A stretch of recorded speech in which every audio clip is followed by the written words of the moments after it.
everyone, and welcome to The Balancing Act. I'm Olga Biaberti. And I'm Montel Williams. Today, in celebration of Rare Disease Day, we spotlight a commonly misunderstood disorder, narcolepsy. And we get to speak to people on the front line. Plus, personal stories from our very own Brand Star family. And the special edition of The Balancing Act begins right now.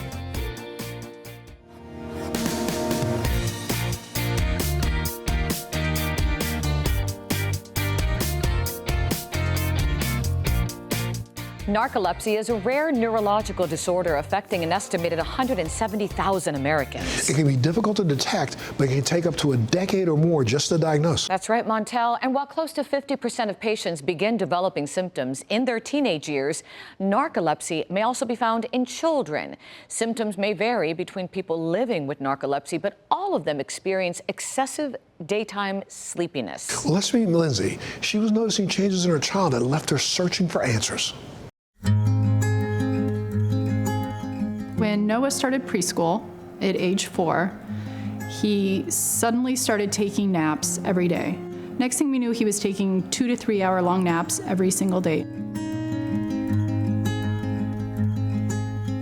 He would nap, and if we would wake him up, he would wake up kind of upset and angry and need to go back to sleep. We also started noticing that at night he would have these dreams that it would almost be like he was awake and having conversations. So we would try to wake him up during it, and he would kind of wake up, but he couldn't tell that he was awake, so he would still think that he was in the dream. We really just didn't know what was going on with him.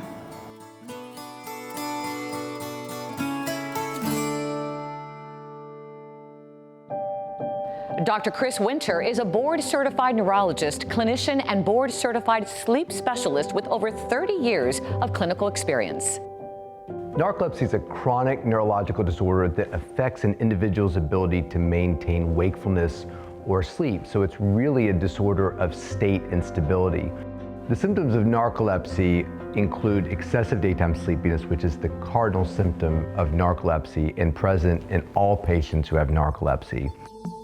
There are other symptoms that are supporting as well too, including disturbed nighttime sleep, hallucinations, sleep paralysis, and cataplexy. I don't think I can overstate how profoundly that excessive daytime sleepiness can affect a patient. These are individuals that are trying to lead successful, productive lives, but they're constantly, no matter how much sleep they're getting, always wanting more and having very little control over that ability to maintain their wakefulness. And this can be incredibly debilitating. We went to our pediatrician to try to figure out what it was that we were seeing and what was causing it. We were referred out, which kind of began our journey of, visiting various doctors and having numerous tests that were completed to rule out different diseases and disorders. It was incredibly frustrating. We had no idea what was happening, and the entire time it just felt like Noah was kind of slipping through the cracks, and no one could tell us what was wrong. Making the diagnosis of narcolepsy is challenging because while everybody has excessive daytime sleepiness, the appearance of these other supporting symptoms may be gradual or never happen at all. The symptoms of narcolepsy can often be misdiagnosed as many other disorders. Mood disorders, psychiatric disorders, epilepsy. There are several diagnoses that often share elements of narcolepsy and create confusion in that diagnostic picture. There are many things that assist in the diagnosis of narcolepsy in children, which generally happens between those ages of 7 to 25. It's sort of the school age years. That school environment is extremely important because there's that sort of evaluation that's happening when a child's in school. They're falling asleep in class, they're struggling to get their homework done, their grades are dropping, there are behavioral changes that are happening. A lot of individuals, particularly children, tend to withdraw because of the narcolepsy. They're choosing sleep over other activities. They used to like to play soccer, now they just want to go home and take a nap. Finding qualified sleep specialists who understand the difficulty of this diagnosis, I think is really key to helping children deal with this lifelong problem. So eventually we were referred to a qualified sleep specialist, and Noah underwent a sleep study. The findings from that study suggested narcolepsy. Eventually we did go back and have a second sleep study and multiple sleep latency tests, and at that time he was confirmed to have narcolepsy. Pretty much everything at home changed. So we were on a very rigid schedule for nap times and times to wake up in the morning and times to go to bed at night, because if he didn't, the next day would be really rough for him. We had to make sure his teachers were aware of his needs. Around that same time, I attended a narcolepsy conference. I was able to meet with other families who'd gone through the same thing. I was able to meet with teenagers to kind of get their perspective on what is it like dealing with narcolepsy as a teenager. So being able to talk to all of these individuals that were, in these different stages of life was so beneficial to us. Eventually, I ended up co-founding an organization called Sleep Consortium to help bring awareness as well as to help educate other parents that are kind of in the same spot I was. So my advice would be create a strong and educated social support network for patients, and that often involves a significant amount of education. The parent needs to educate the teachers and the people in the patient's life that are dealing with the individual but may not necessarily understand what narcolepsy entails. There's just a real negativity around sleepiness in our culture. People who fall asleep are lazy, they don't care, they're somehow insubordinate, and we really need to remove these kinds of feelings we have about sleepiness. For these patients, finding that qualified sleep specialist to begin the process of education and understanding the disease state is critical, because from that flows the creation of the social network and the management details that will help this individual lead their best life going forward. Noah's 15 now, he's in high school. High school in general is a scary time, but high school with narcolepsy, that just adds a whole other dimension. You've got to still find time for a nap. You've got to figure out what you missed from class while you were asleep. He's still on a very strict routine. He still has a bedtime at night that's quite early for a high schooler. So that piece hasn't changed too much for him. He's always going to have that very strict schedule that he has to follow because he knows that he does better. My goal has been and always will be to continue learning more so that as we pivot and we make these major life changes for him, that he's as prepared as he can be for them. I've been living with this sleeping disorder for a long time. It's not always been the easiest to go through, but I've been managing it pretty well. If I had any advice, I would say not to give up, even with a disorder, because nothing's impossible.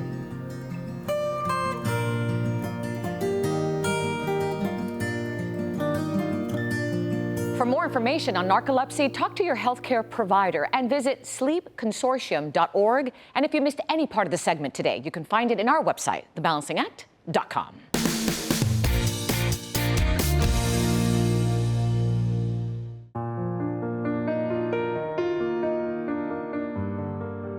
We at Behind the Mystery understand that navigating a rare disease diagnosis can be overwhelming. That's why we put together a roadmap, a guide titled Navigating Your Rare Disease, Unveiling the Mystery and Inspiring Hope, a compilation of key tips to help you face its challenges. Take a look at this.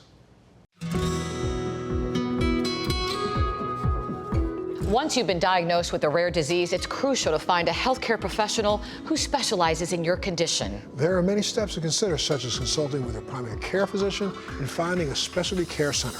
It's also useful to contact patient advocacy groups, schedule consultations, and seek out referrals. For more on this tip and explore the rest of the guide, visit us at BehindTheMystery.com. And check out our social accounts to join the Behind the Mystery community. Welcome back to Behind the Mystery.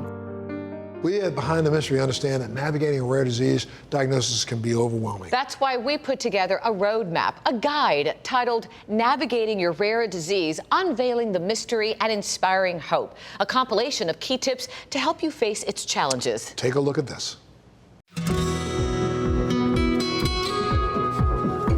Receiving a rare disease diagnosis is a significant moment that may come with uncertainties and questions. One essential step in managing this is to consider seeking a second opinion.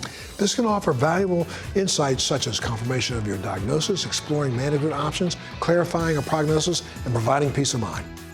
For more details and to explore the full guide, check us out at BehindTheMystery.com. And follow our social accounts to join the Behind the Mystery community.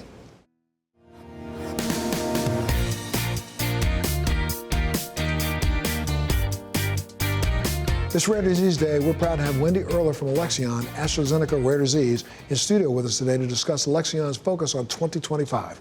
Welcome back to the show, Wendy. Thank you so much. Your Thanks for fourth having time, us. right? Yeah. Come on now. Well, tell us about Alexion's mission to accelerate early and accurate diagnosis.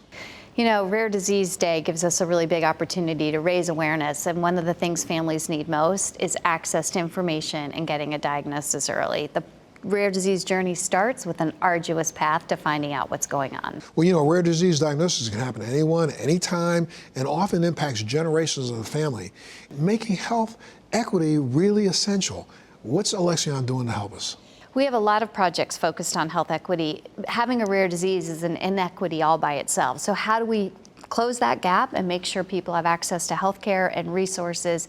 Diagnosis, testing, and treatments is really important. And we're really starting with whole genome sequencing, newborn screening in partnership with health centers across the country and the world, so that people have access to information right from the beginning, regardless of where they live. The diagnosis doesn't affect the person, it affects the entire family. You know, how does that family dynamic really play into what you're doing?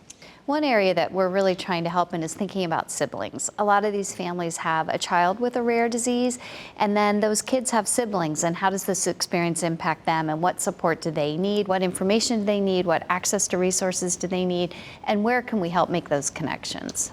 Thank you so much, Wendy, for being a part of the show today. Thank and you. of course, if you want more information, you can always go to Alexion.com or visit our website, BehindTheMystery.com. Thank you again for being here, for sure.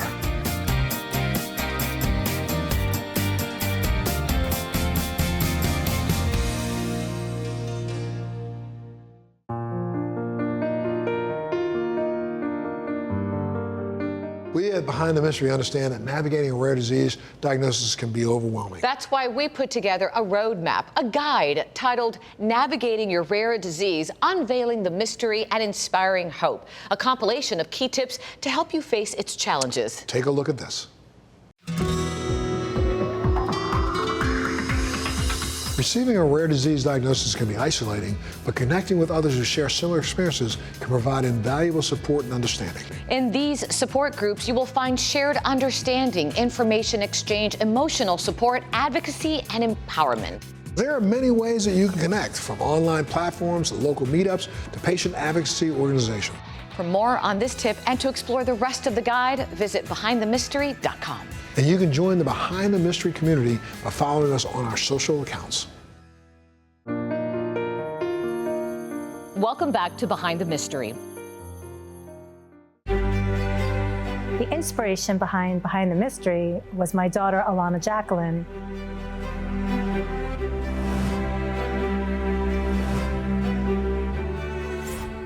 So Alana was sick and we could not find a diagnosis. When we did find a diagnosis, it was a rare disease. We created Behind the Mystery to help raise awareness about rare and genetic diseases. 100 segments, and 10 years later, we've been able to really give a voice to the rare disease patient. At 9 months old, we found out that Kaylee had the genetic mutation for the SCN1A gene. Growing up managing this disease was hard, it was painful. I was not ready to accept the fact that I had scleroderma. It's been a real honor to work with these physicians and foundations. It's an incredible experience.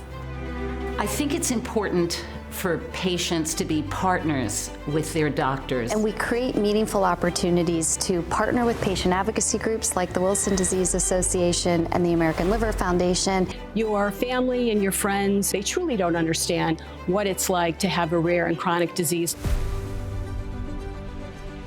We spend every day learning about rare diseases, and through the magic of television, we're able to give all that information back to our viewers.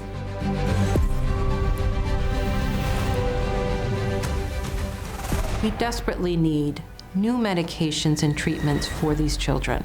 There are still new things being discovered and still new manifestations that we're noticing. This will not only have the potential to treat the disease. So for me to be able to do this work in partnership with patients and family members is truly purposeful and, quite honestly, is an honor. The rare disease community is proactive. They're resilient. I would tell them to be brave, to be strong, and even on your worst days, they get better. One day you wake up and you're sick and you don't know what's wrong with you. It can happen to anybody. Anybody could be rare.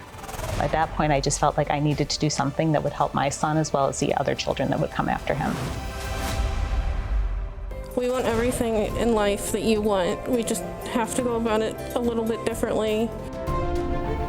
I feel so blessed that we've been able to do Behind the Mystery and to be able to give it a voice on national TV. Thank you all for being as well as recruiting teams at that personal time. When we come back, we're going to sit There's so many people out there that do have a rare disease. And when I looked in the mirror, something is just not right.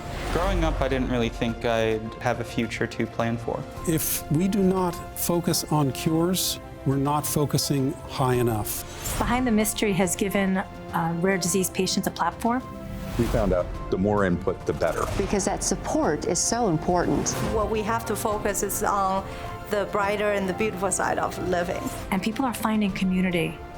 What an incredible gift that is.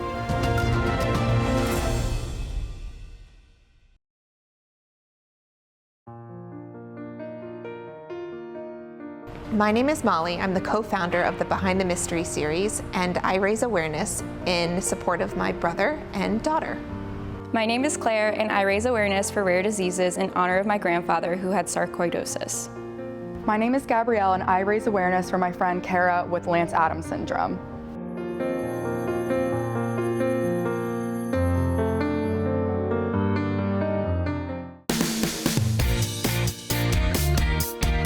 Well, thanks so much for joining us today. Remember to like our Facebook page, follow us on Instagram and X, and visit thebalancingact.com to enter our latest sweepstake or giveaway. Love that, family viewers. Stay safe. We'll see you next time.